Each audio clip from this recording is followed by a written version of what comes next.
Calon pengantin di Majene tewas tersengat listrik sehari sebelum menikah, adik jadi pengganti.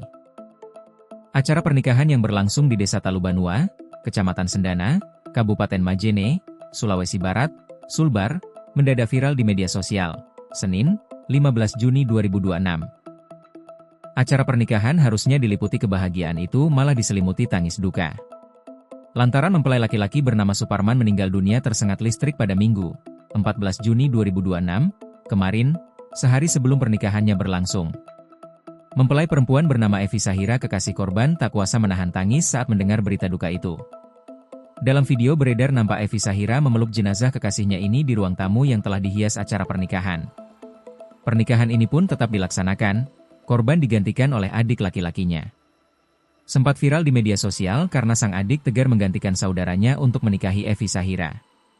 Dalam video viral nampak kedua mempelai dipertemukan usai ijab kabul dan duduk bersama.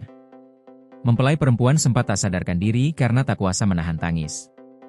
Ia meninggal dunia calon mempelai pria, tapi saya ditelepon kepala desa setempat, katanya mempelai pria digantikan sama adiknya, kata Kepala Kantor Urusan Agama, KUA, Sendana, Burhanuddin. Dia menyampaikan pernikahan yang viral di sosial media itu tidak dihadiri oleh KUA Sendana secara kelembagaan. Karena calon mempelai pria bernama Suparman meninggal dunia dan digantikan oleh adiknya. Sementara berkas pernikahan mempelai pria yang menggantikan belum dilengkapi di KUA Sendana. Saya lihat juga di media sosial acara pernikahannya tetap jadi. Informasinya digantikan sama adiknya. Lanjutnya.